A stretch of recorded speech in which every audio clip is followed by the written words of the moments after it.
This is one of the best and most realistic racing movies ever made. But for some reason, a lot of you hardcore motorsports fans disagree with it.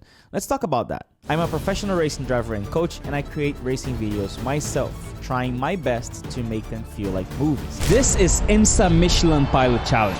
Already the AMR safety crew are there. This guy's not letting me go. And here's why I believe you should definitely watch the F1 movie. Created by the same director and cinematographer of Top Gun, the F1 movie captures excellent racing footage from the best angles, including even POV scenes, and shot entirely in IMAX at the real tracks and with the real drivers. The movie was shot over 2 years during the actual F1 races and produced by simply the most successful Formula 1 driver in human history, Lewis Hamilton. Before I recorded this video, I watched 15 different reviews on YouTube, some from motorsports channels and some from general movie reviews channels. I noticed a very big difference between the two groups.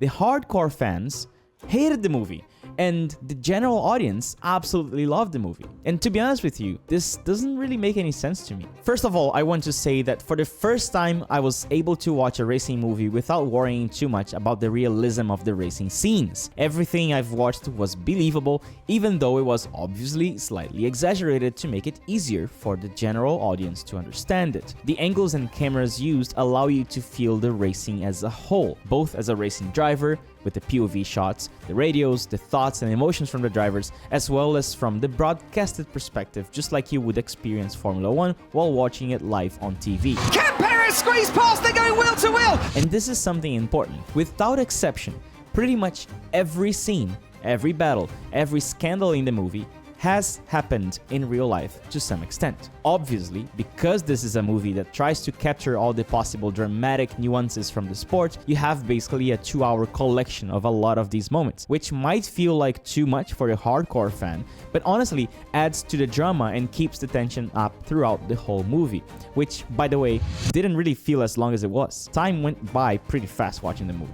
And this is why I think this movie is a big win to motorsports as a whole. The essence of racing is depicted in a way that will for sure introduce the sport to potentially millions of people. Not only now at launch, but throughout history as more and more kids grow up and watch the movie. Just think about how you felt when you were young watching other racing movies, which by the way had way less realistic racing scenes by far. The biggest difference between this movie and the other racing movies is that the story is completely fictional. Think of Rush, Ford versus Ferrari, Gran Turismo. All these movies are based on true stories, so the actual plot was a lot more constrained by what actually happened in the life and career of these characters. But the racing scenes of all these movies, and I'm saying that out of so much love for these movies, were not realistic at all, and you couldn't really grasp the inner technicalities of racing. The F1 movie, in contrast, is the opposite in every way. The story is fictional, and definitely a stretch. Getting a 50 or 60-year-old driver to get into Formula 1 on the middle of the season is unthinkable if you consider the actual competitive level of Formula 1 today, but the racing scenes were accurate to a level where you could have half of the movie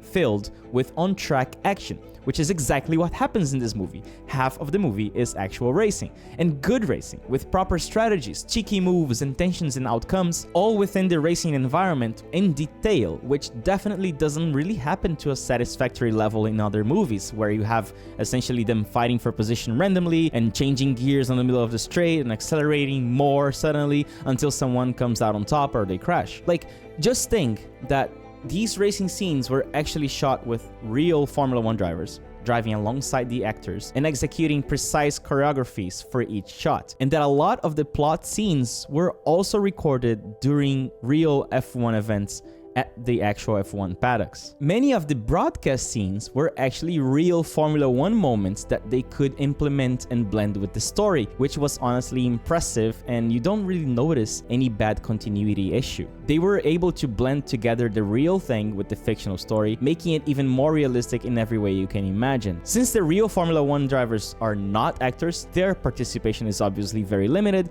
but you could still see some scenes with them that added to the complete picture of the movie. So generally, in other movies, the racing scenes are mostly unrealistic and difficult to enjoy. if you're a true motorsports fan. But you still end up staying for the story, for the emotion, for the tension, and you let go a bit of your technicality obsession of the racing itself. But the F1 movie nailed the racing scenes so much that I'm going to say that they were actually better than the non-racing scenes. And this is the only racing movie that has achieved this from all the movies I've ever watched. Also, remember that movies work well with unlikely stories. We have the Gran Turismo movie because it is unlikely for a sim racer to make into real life. And no, the movie is not about me. I get messages every day asking if I'm the kid from the movie. I'm not. It's not me. That's Jan Bardenborough. So if you're making a fictional story, you can simply make it common or without anything on the edge of unrealistic, especially when it comes to a sports movie. Listen, I'm obsessed with physics in racing, and I definitely have to allow myself to ignore those things in most racing movies.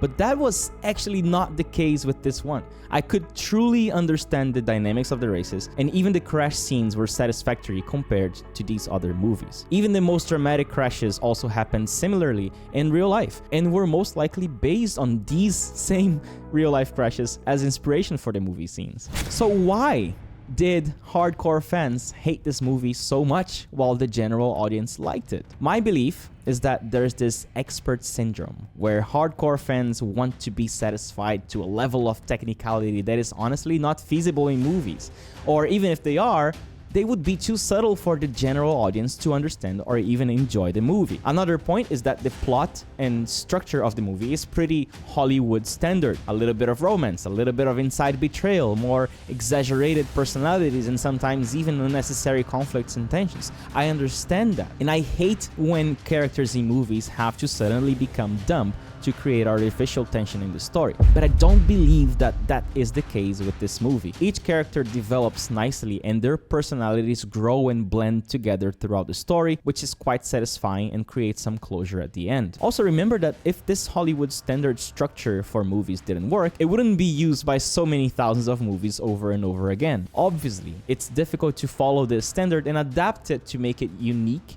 but I feel like the main focus of this specific movie was on the character development on track and the story development of the racing team as a whole. A low-budget team that has a bad car and always starts from the back, trying to survive and stay in Formula 1. And even on this side, the movie does a great job to explore some of the challenges in engineering and creativity these teams have to consistently go through to stay competitive. So, hardcore fans, remember, you enjoy the sport and feel your emotions through the subtle details of racing. But the general audience doesn't feel that. They need to understand the emotions that racing can create through more obvious ways. And I think the movie couldn't have found a better sweet spot between those without hurting the experience of each audience type. And even though I'm saying that, I'm still surprised that you didn't enjoy the racing scenes. They seemed completely realistic and feasible, including some racecraft moves and fights for position, car positioning, and even racing manipulations.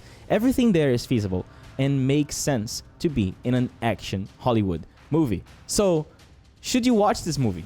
Absolutely, yes. It doesn't matter if you're a hardcore motorsports fan or if you don't know racing at all. The movie is very well done and extremely exciting, especially if you watch it at an actual IMAX cinema. If you're a hardcore fan, remember, this is a movie, a fictional story, not a documentary, not a live replay of a real racing event, not a broadcast.